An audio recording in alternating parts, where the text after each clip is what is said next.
Honorable Prime Minister, India in the days to come is going to be playing a very pronounced role in shaping the global energy scenario. And thereby, as all of you gathered here in New Delhi, India, it's definitely a great delight to have you here. We're looking forward to very healthy discussions with all of you. All of you are leaders from various countries. You bring in the perspective of your country, you bring in a global perspective, and together we are going to be working on how we can address these changing scenario in the energy sector, which we are going to be approaching in these various sessions. So we'll, as I mentioned, the Honorable Prime Minister is already in. There's a group photograph, and then he's going to be joining us shortly.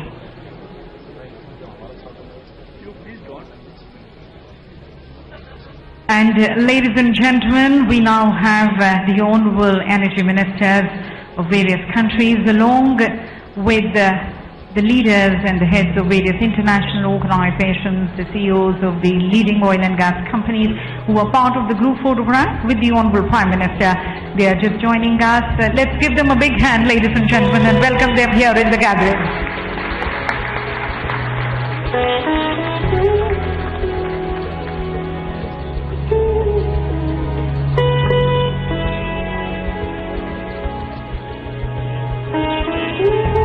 We also have the Secretary General of IEF, the International Energy Forum, along with them, Dr. Sun Tian Cheng, joining us. All of them have just had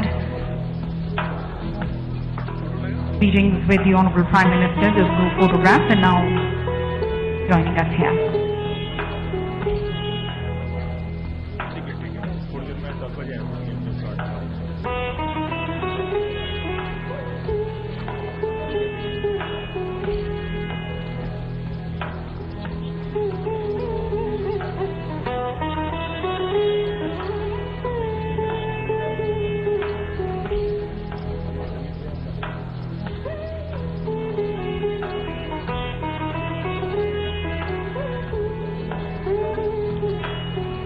And IEF, as we all know, is the world's largest neutral platform for a more open and inclusive energy dialogue. We have the member governments present here, 72 IEF member governments, along with the CEOs of the leading oil and gas companies, the leaders and the heads and senior representatives from various international organizations. Most of them have just been a part of the group photograph with the Honorable Prime Minister. It's a pleasure, sir, to have you all here. Very honored with your presence.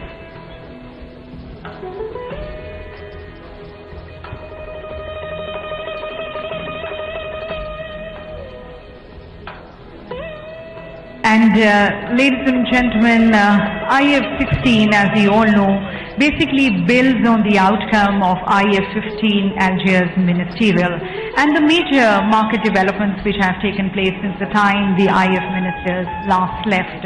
As we kickstart IEF 16, it's such a delight, in fact such an honor. We are really honored with the overwhelming response which we have received here. So as a mark of respect to each one of you and to your respective countries, ladies and gentlemen, we have the young energies of India, the future of India, these very bright children walking in with pride with your national flag. Let's give them a big hand, ladies and gentlemen, as they welcome all of you with the flags of your respective countries.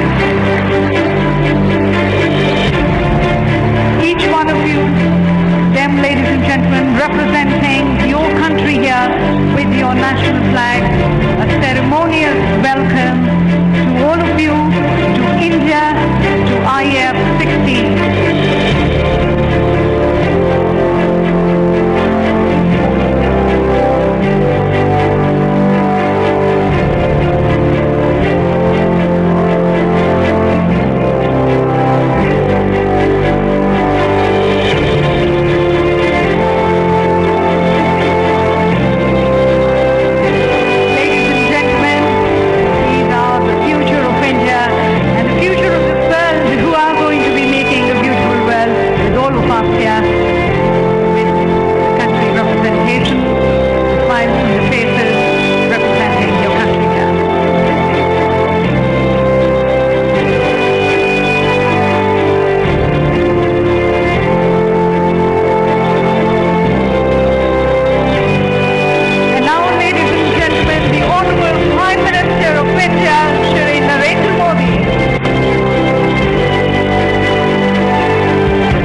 all of you, ladies and gentlemen. And once again, with great delight and pleasure, I now welcome you all to the inaugural session of the 16th International Energy Forum being organized here in New Delhi.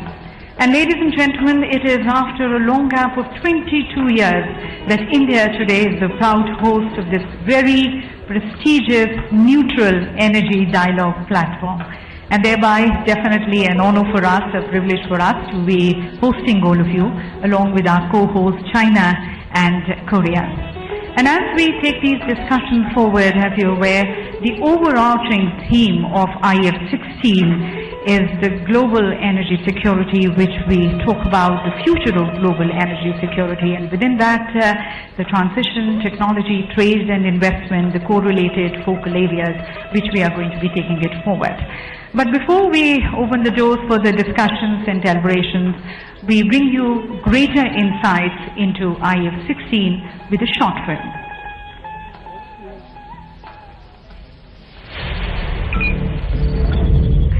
Energy, enabling economies to flourish, fueling worldwide industrial growth, helping maintain higher standards of living, creating more competitive world markets, transporting people, goods on a global scale.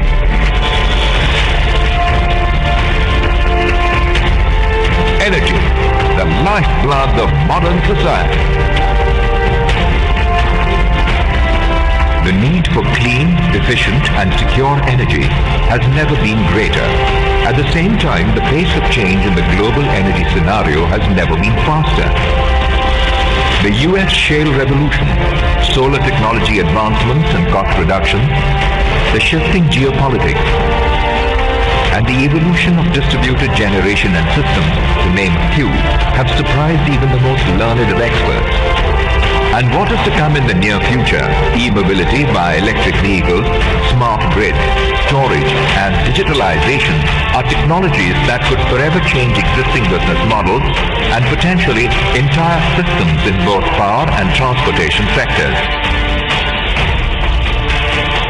With these fast-paced changes and changing global climate patterns, the energy mix is shifting towards cleaner, lower carbon fuels driven by environmental needs and technological advancement.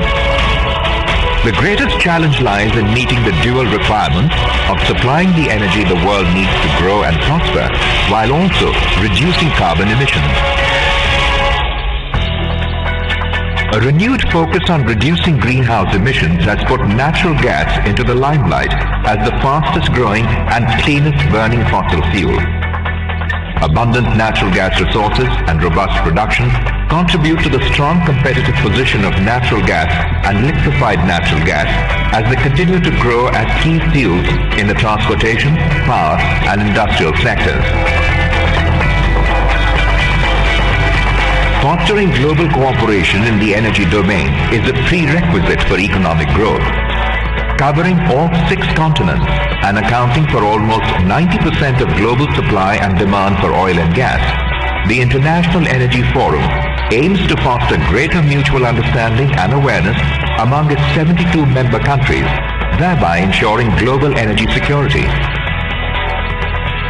The forum's biennial ministerial meetings are widely considered to be the world's largest gathering of energy ministers, and the 15 previous editions have played a stellar role in furthering the cause of energy collaboration.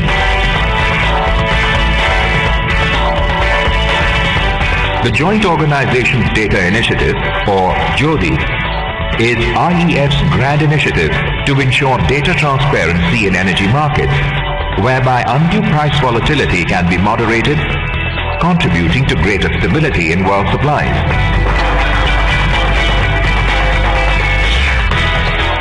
As demand for energy continues to grow, there are no easy solutions for carbon-free energy.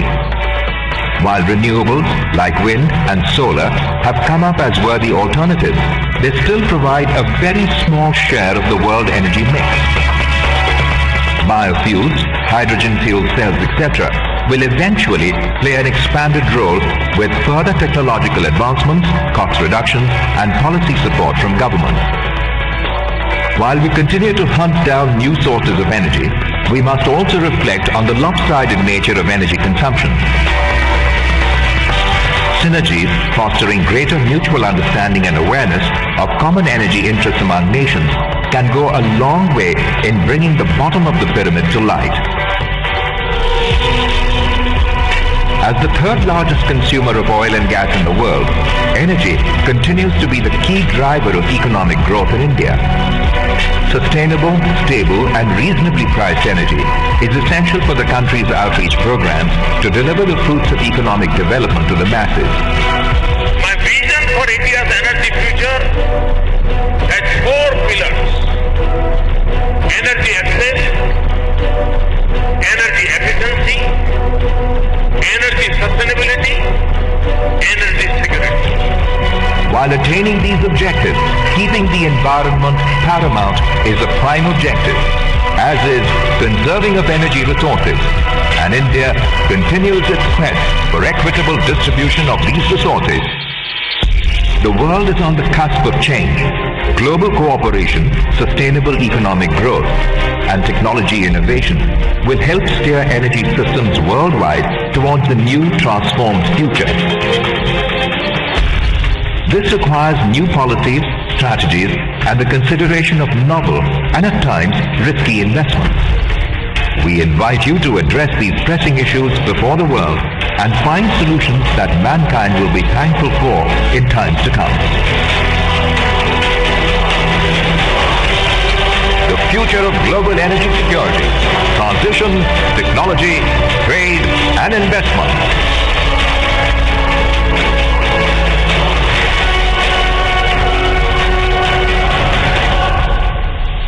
Welcome to the 16th International Energy Forum at New Delhi, India. So ladies and gentlemen, as we are ready to embrace this change and be a part of the change, we start with the inaugural session by inviting the views and perspectives of our leaders.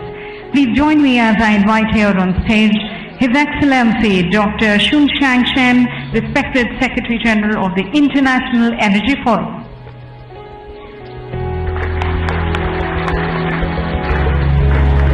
Welcoming His Excellency Khalid Al-Faleh, the Honorable Minister of Energy, Industry and Mineral Resources, Saudi Arabia.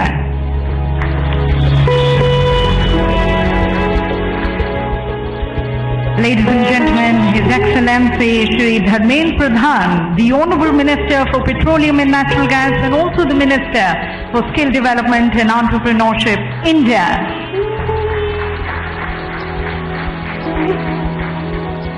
And now, ladies and gentlemen, the globally recognized transformative leader, the Honorable Prime Minister of India, Shri Narendra Modi.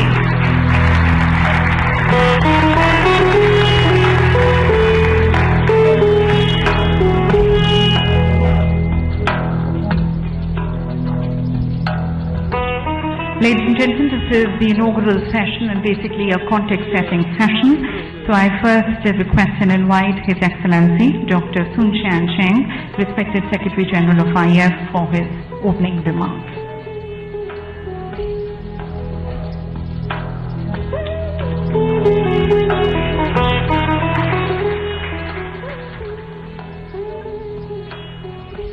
Your Excellency Narendra Modi, Prime Minister of India, Your Excellency Dharmendra Pradhan, Minister of Petroleum and Natural Gas, and also the Minister for Skill Development and Enterprises of India, Your Excellency Khalid Al-Faleh, Minister of Energy, Industry and Mineral Resources of Saudi Arabia, Your Excellencies, the Ministers, ladies and gentlemen, good morning. Welcome to the 16th session of the International Energy Forum Ministerials.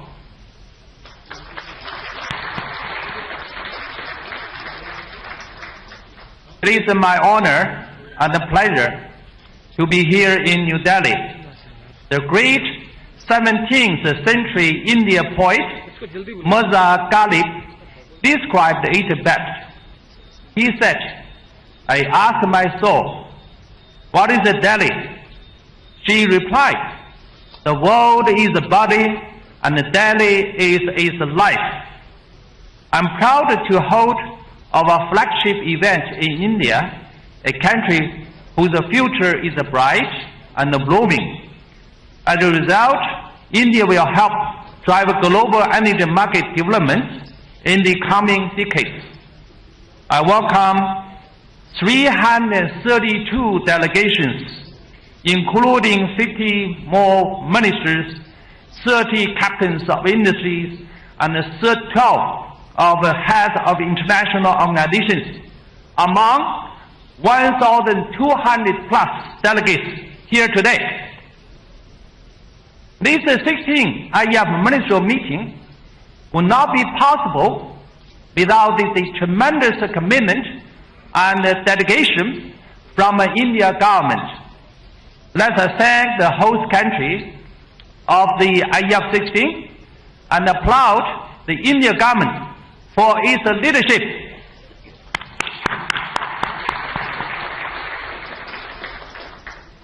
I would also like to thank and recognize our co-hosts of China and Korea for supporting us in these efforts. Through the dialogue, the IEF seeks to moving forward faster and further by embracing shared value propositions for both the producer and consumer countries in the benefit of all. The fossil fuel sector shall continue to provide around 3/4 of energy demand in 2040, according to the main scenarios of recent IEA and OPEC outlooks. More dialogue on the mutual reinforcing role of fossil fuels and clean energy technologies, including the renewable, will lead to the reliable, realistic transformation that all can afford, and rational responses to the global questions we face together.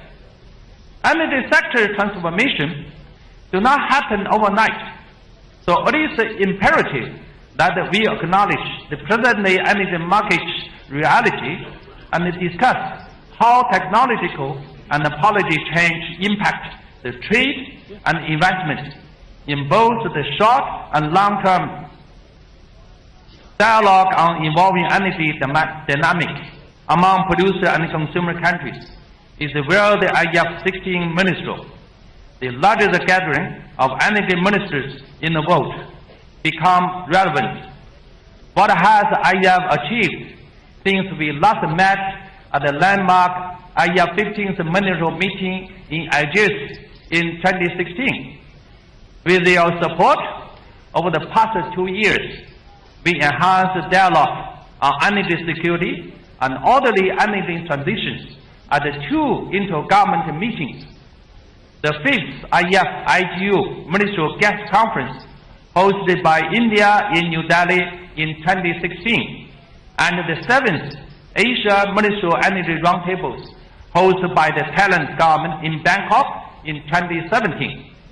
The trilateral work program with the IEA, OPEC, we advanced the high-level dialogue on the market outlooks in 2+3 symposia, namely the 7th and 8th Joint Symposium on Energy Outlooks IEF convened in Riyadh, the 5th and the 6th Joint Workshop on the Fiscal and Financial Energy Market Interactions that OPEC hosted in Vienna, the 3rd Joint Symposium on Gas and Coal Market Outlooks IEA hosted in Paris. We have improved market transparency through the Joint Organization Data Initiative. Since 2016, our duty activities have been aligned to the 5-year plan and its key objectives since adoption at the IEF 15 in Algiers. A recent highlight includes duty workshop for Eastern Europe CIS region, held with the support of a EU4 Energy Initiative and in collaboration with the IEA in Ukraine in March 2018. Here, after 7 years of relentless efforts, we achieved important breakthroughs. Judy data can now be viewed from different major data redistribution agencies that are the Argus, Bloomberg, and the Thomson Reuters. As of 2017, 114 countries are featured in Judy Oil World Database and 85 for the Judy Gas Database. The IEF worked with the partners to implement IEF 15 mandates adopted in Algiers with the generous support of Algeria, Russia, Kingdom of Bahrain, and OFID. We held 2 special international symposia.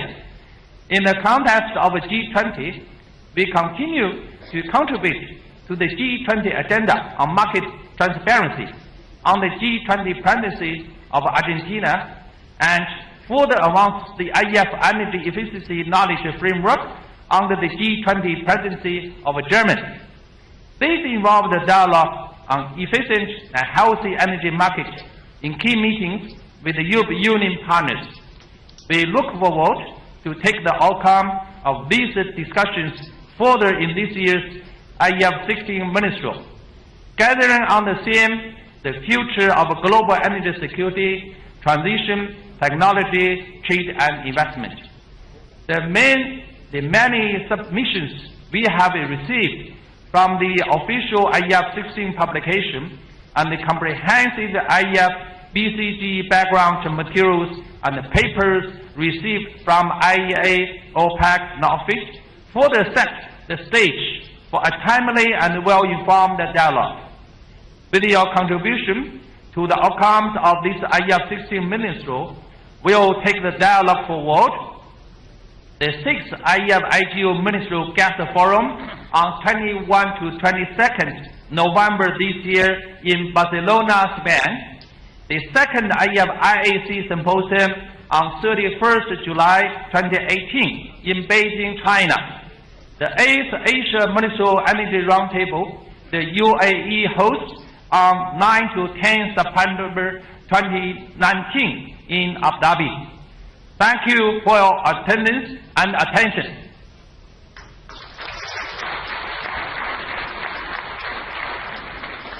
Thank you, sir, for setting the tone and the context of the discussions which we are going to be taking further as we move forward in the IEF 16. Thank you so very much, sir. And now requesting His Excellency Khalid Al-Faleh, the Honorable Minister of Energy, Industry and Mineral Resources, Saudi Arabia, for his address.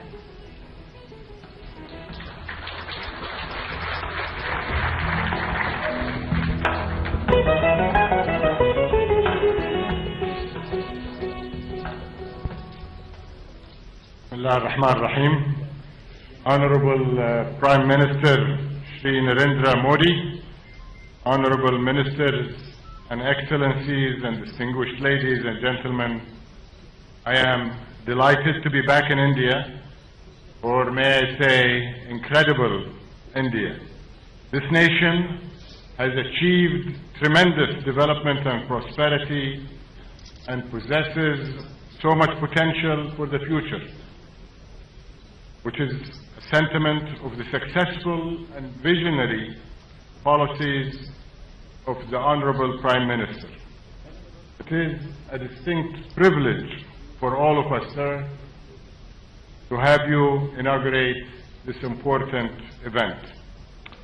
I also want to thank the Honorable Dharmendra Pradhan, Minister of Petroleum and Natural Gas, and indeed the entire Indian government for this incredible hospitality and organizational effort to host this impressive gathering of energy ministers, CEOs, and international energy organizations.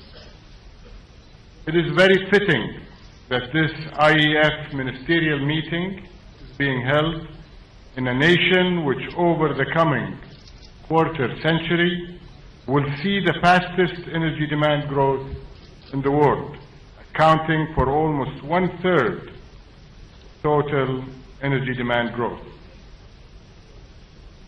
Ladies and gentlemen, there is no doubt that the world is undergoing an energy transformation. But much of today's energy debate centers on the pace and scope of this transformation and the optimum way forward. I, for one, strongly believe that for a long time to come, the world will need all energy sources, including increasing volumes of oil and gas. So we must have a dual purpose. First, we certainly need to develop new energy sources and technologies. But second, we must continue investing in those existing energy sources, which we know will be needed for the foreseeable future. In other words, we need to take a holistic view and consider the totality of energy, meaning the sum total of all forms of energy throughout their value chains, from production through consumption. In my mind, this is the recipe for an orderly and successful transformation. In Saudi Arabia, we've adopted this approach and continue to strengthen our oil and gas businesses while concurrently developing renewable energy, in which we also possess great potential and intend to be a global leader.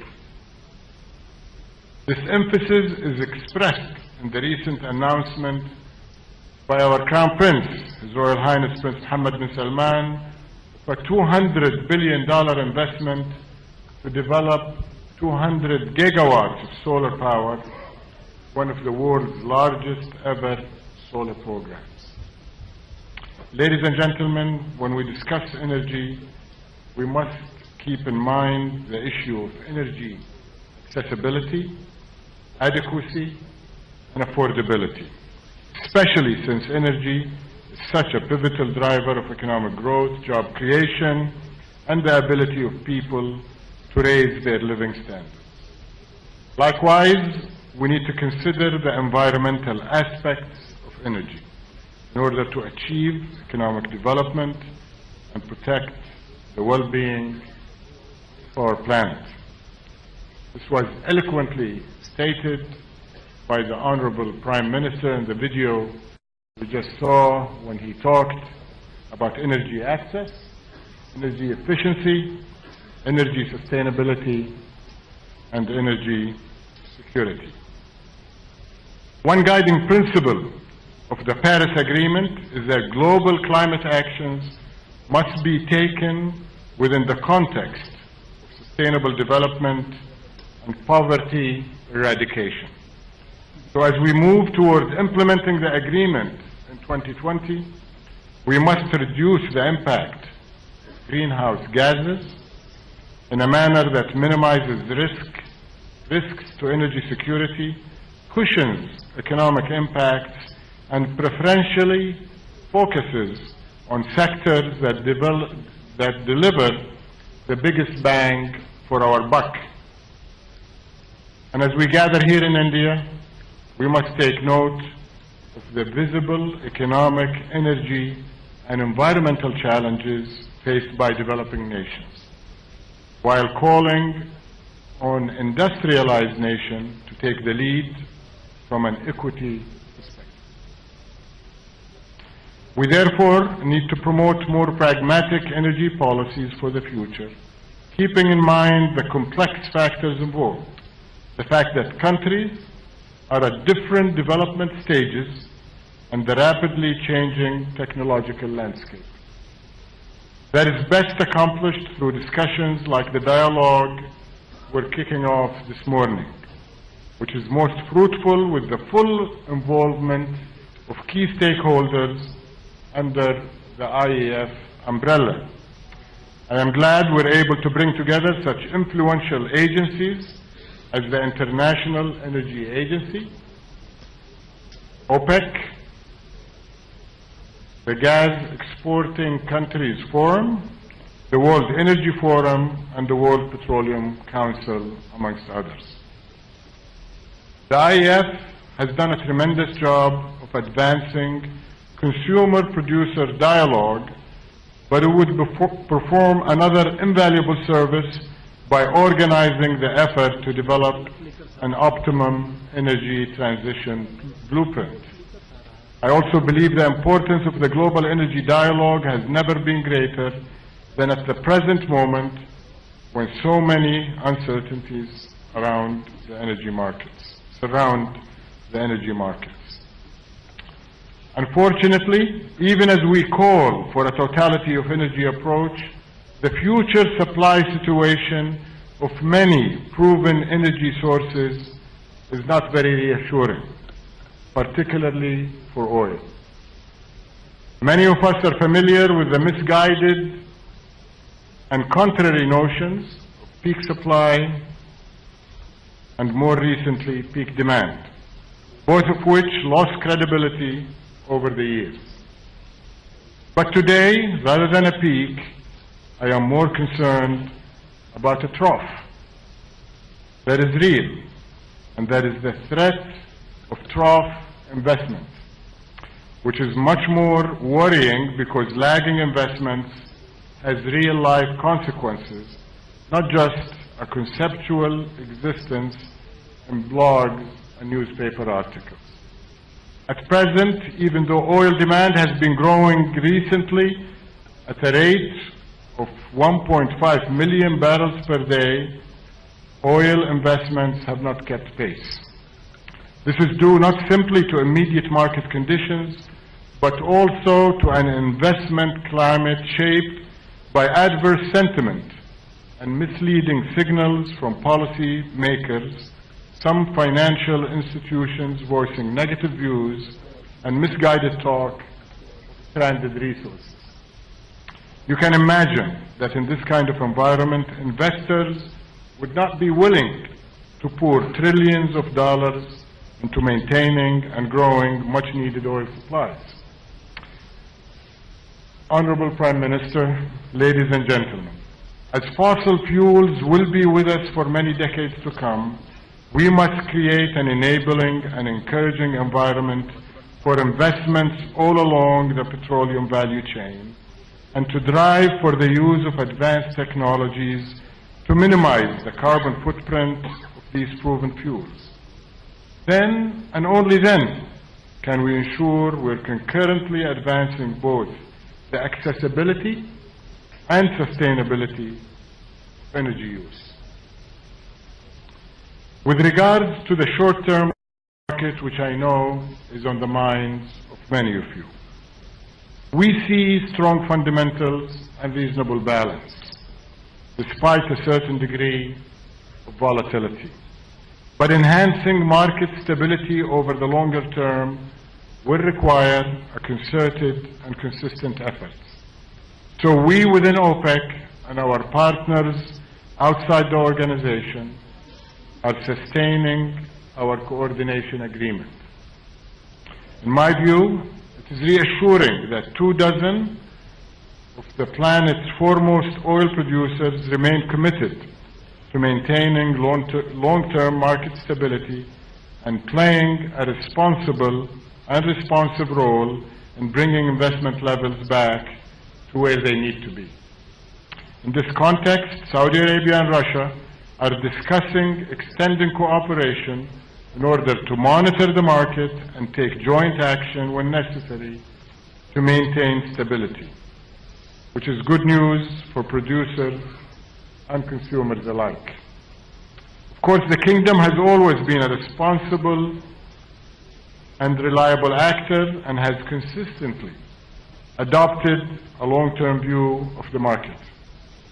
As our oil supply costs are among the lowest in the world, we intend to continue playing our part in ensuring supply security by making suitable investments, bridging the trough, so to speak.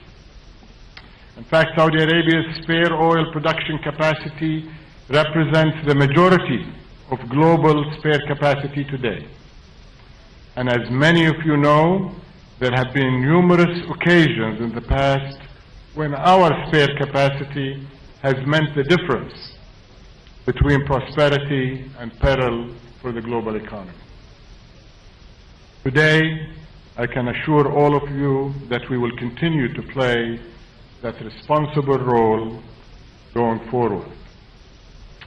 In summary, ladies and gentlemen, as the policymakers responsible for guiding the global energy transition already underway, we must plot a course that protects and promotes the interests of all stakeholders. I strongly call for the adoption of the concept of the totality of energy I outlined, wisely investing in a robust global energy portfolio that includes both existing and new energy sources, thereby avoiding the trough investment risk. The accessibility, adequacy, and affordability of future energy are important for all nations, as is its environmental impact, and our work here today is very vital. I thank you for your attention and wish you all a very productive set of meetings.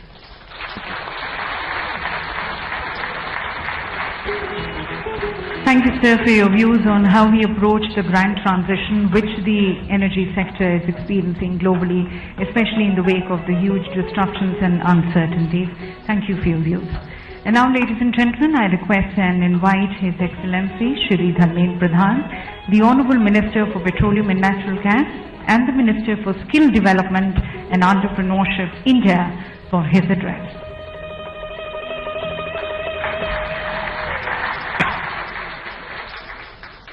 Honorable Prime Minister Shri Narendra Modi ji, His Excellency Mr. Khalid Al Falih, Minister of Energy, Industry and Mineral Resources, Saudi Arabia, His Excellency Dr. Sun Sian-Seng, Secretary General, International Energy Forum, my ministerial colleague who have travelled from far and wide, heads of international organizations, CEO of global oil and gas companies, delegates and friends from media, Namaste and welcome to India to the 16th IEF Ministerial Meeting.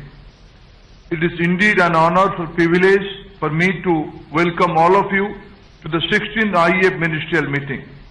India is hosting this important event after a gap of 22 years during which much of the energy landscape has transferred. Today, India is the third largest energy consuming country in the world. It is also the third largest importer of crude, the fourth largest importer of LNG, and the fourth largest refiner. Our global engagement has considerably enhanced. Along with the chairmanship of IEF, we are also an associate member of country of the IEA and have started an institutional dialogue with OPEC. Energy has become a key element of our diplomatic engagement, both bilaterally and multilaterally.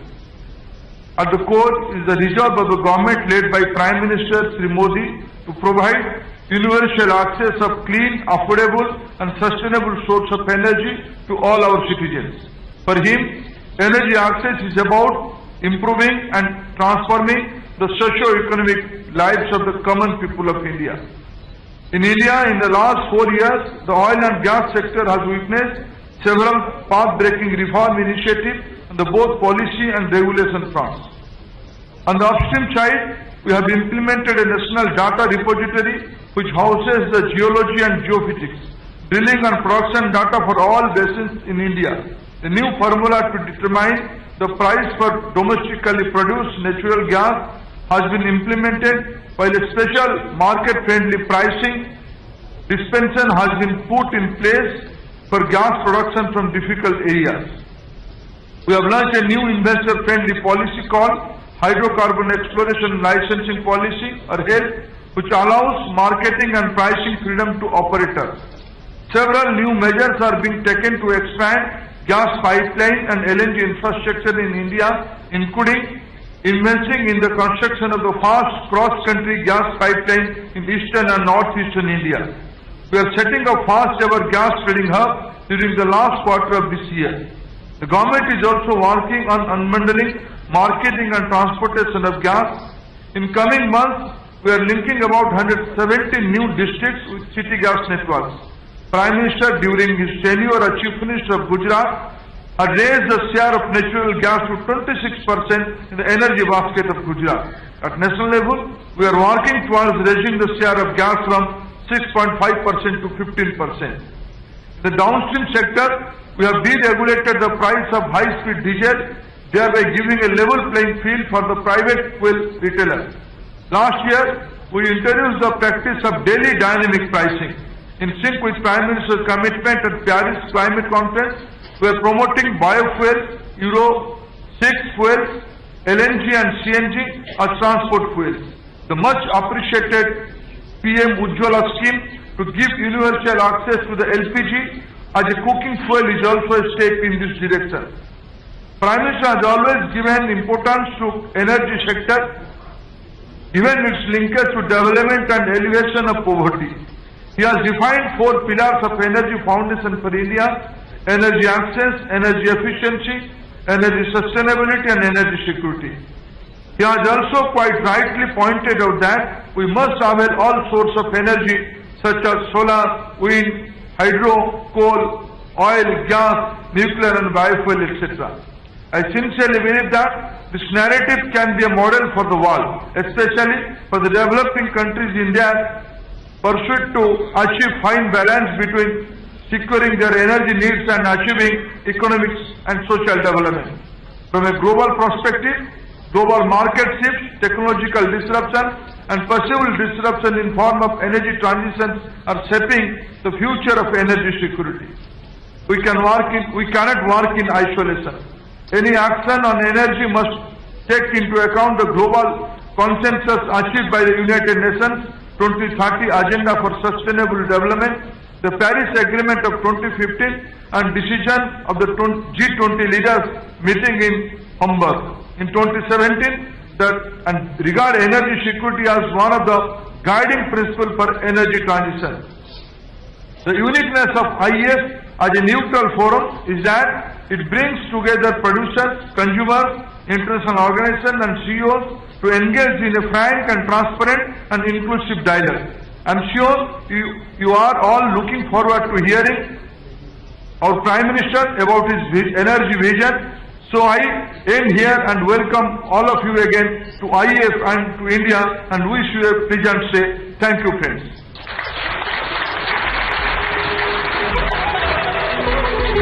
Thank you, sir, for sharing with us the various energy reforms which India has been able to take under the leadership of our Honorable Prime Minister, shaping a better energy future.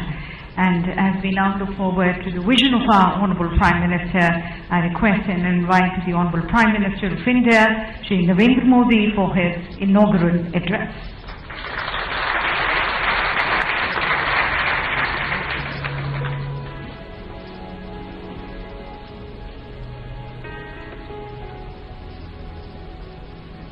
Minister for Energy, Saudi Arabia.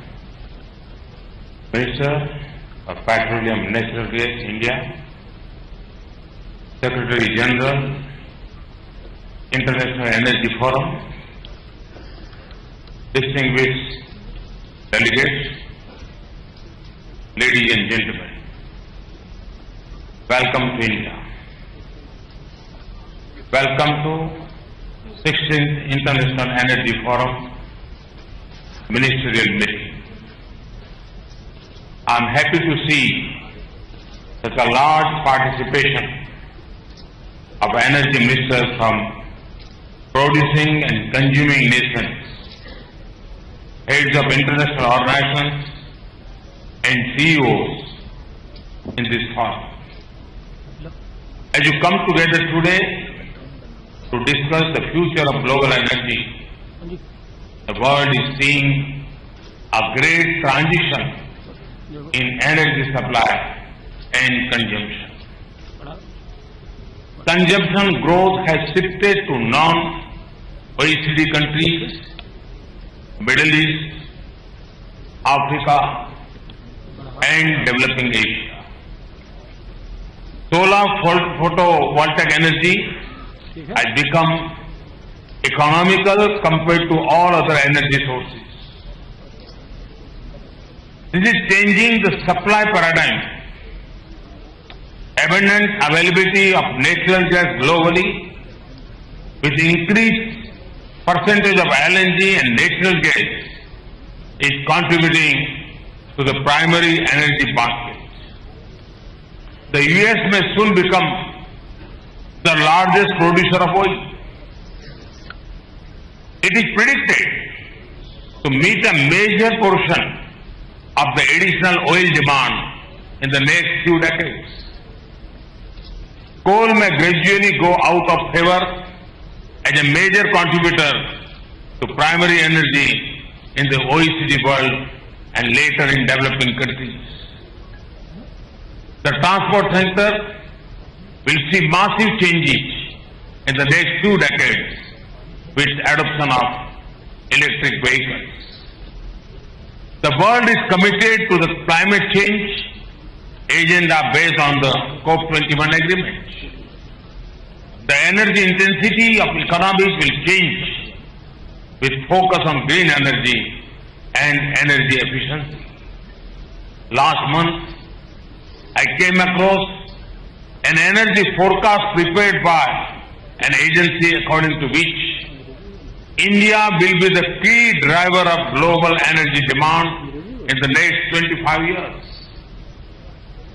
India's energy consumption will grow by 4.2% a year for the next 25 years.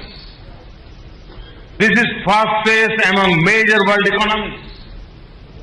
The report also mentioned that gas demand will be triple by 2040.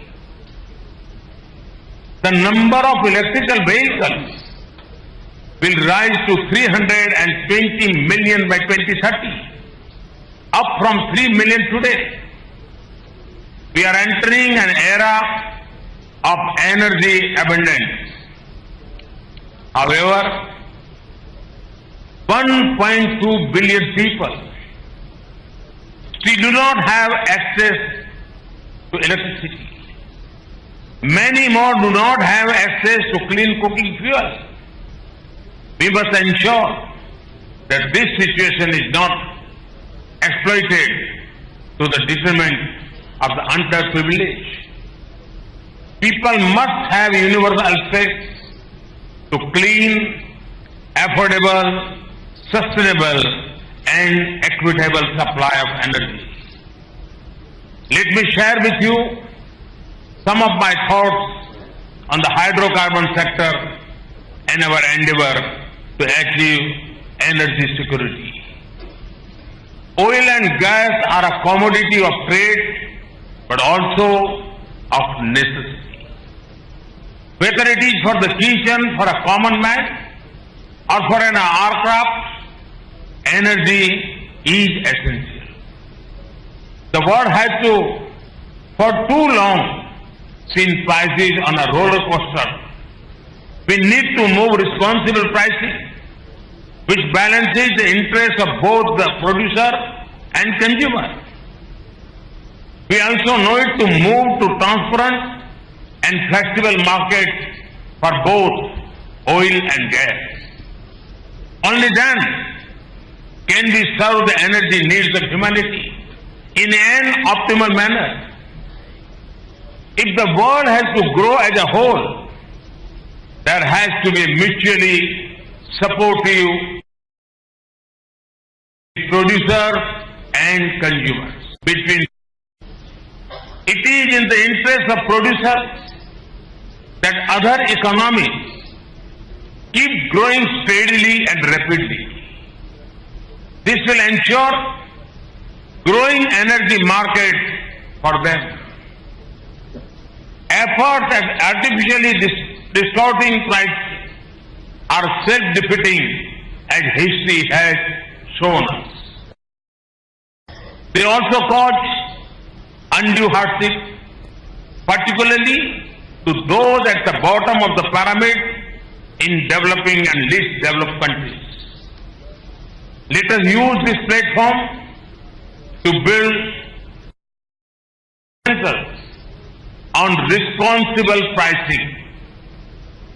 This will serve the mutual interest of both producers and consumers.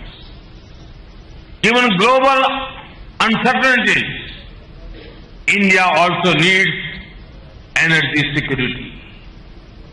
My vision for India's energy future has 4 pillars: energy access, energy efficiency, energy sustainability, and energy security. Energy in general and hydrocarbons in particular are an important part of my vision for India's future. India needs energy which is accessible and affordable to the poor. It needs efficiency in energy use. As a responsible global member of the Committee of Nations, India is committed to combating climate change, curbing emissions, and ensuring sustainable future. The launch of the International Solar Alliance is a step towards fulfilling this commitment. Friends, currently, India is the fastest growing large economy in the world. All leading agencies such as IMF, World Bank, ADB are estimating India to grow at 7 to 8% in the near future. Our government has been able to achieve high GDP growth with low inflation, well-controlled fiscal deficits, and stable exchange rates. This macroeconomic stability is boosting both consumption and investment in the economy. India is also blessed with demographic dividends. The working age population as a share in total population is one of the highest in the world. Our government is boosting local manufacturing through Make in India and scaling of youth in industry such as textile, petrochem, defense, engineering, etc. This in turn is also increasing our energy consumption further. We have also revamped our upstream policies and regulations and brought transparency and competitiveness in the sector through the launch of hydrocarbon exploration and licensing policy. The bidding criteria has been changed. The revenue sharing, which will help reduce government intervention. Currently, a bidding round is open till the 2nd of May. I request you to participate in our endeavor towards increasing production. The open acreage and national data repository will help companies participate in fields they are interested in and help increase the exploration interest in Indian fields. The enhanced oil recovery policy aims to promote the use of latest technology in improving productivity of the upstream field. Our downstream sector has been completely liberalized with market-driven petrol and diesel prices reflecting the change in the price of crude oil. We have moved towards digital platforms in fuel retail and payments. Our government has encouraged private participation across the entire oil and gas value chain from upstream production to downstream retail. Our government believes in an integrated approach to energy planning. And our energy agenda in India is inclusive, market-based and climate-sensitive. This, we believe, would go a long way towards achieving 3 energy-related components of the United Nations Sustainable Development Agenda, namely universal access to modern energy by 2030, urgent action to tackle climate change in line with the Paris Agreement, steps to improve air quality. Friends, we believe access to clean cooking fuel is very important to improve standards of living. Women benefit the most from it. It reduces indoor pollution and hardships faced in collecting biomass and firewood. It gives them increased time for further self-development and taking up additional economic activities. In India, through the Ujjwala Yojana, we provide free LPG connections to women from poor households. The aim is to provide clean LPG cooking connections to 80 million poor households. 35 million connections have already been provided in less than 2 years. To BS6 fuel by April 2020, which is equivalent to the Euro 6 standards. Our refineries are undergoing massive upgradation. They are on target to meet the ambitious deadlines to provide clean fuel. In fact, here in Delhi, we have already started offering BS6 standard fuel this month. We have also launched a vehicle scrapping policy which will help replace old vehicles with cleaner and energy efficient vehicles. Our oil companies are assessing all their investments, keeping in view the energy diversification strategies. Today, oil companies are also investing in wind and solar capacity, gas infrastructure, and also thinking in the direction of investing in electric vehicle and storage areas.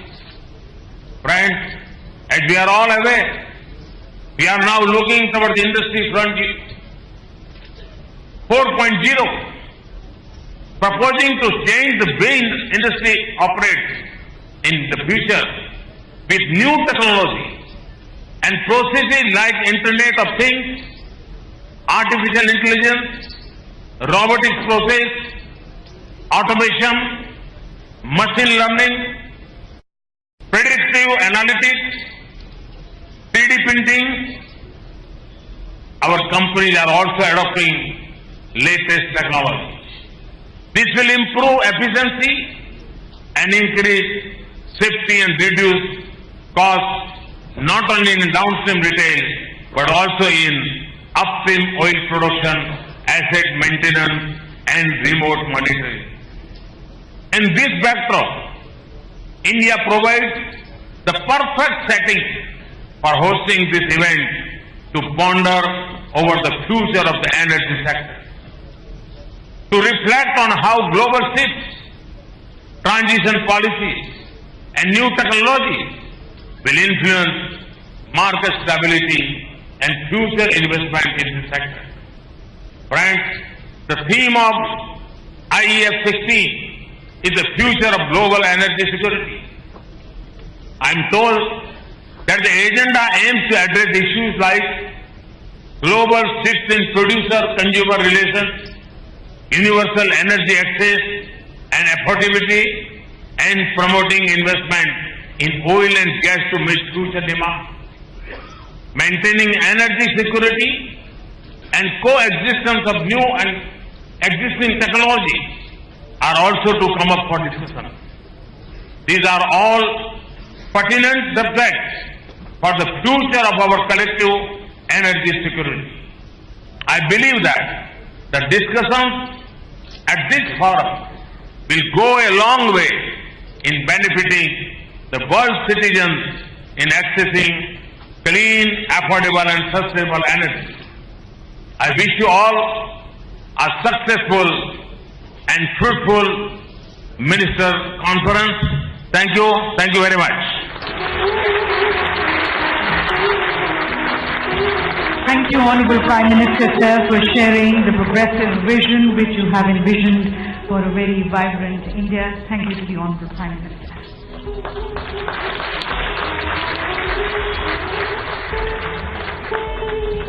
Our thanks also to the other dignitaries, appreciation to His Excellency Khalid Al-Faleh, the Honorable Minister of Energy, Industry and Mineral Resources, Saudi Arabia. Thanking our Honorable Minister, Shri Narendra Modi. My extreme thanks to the Secretary General of IF.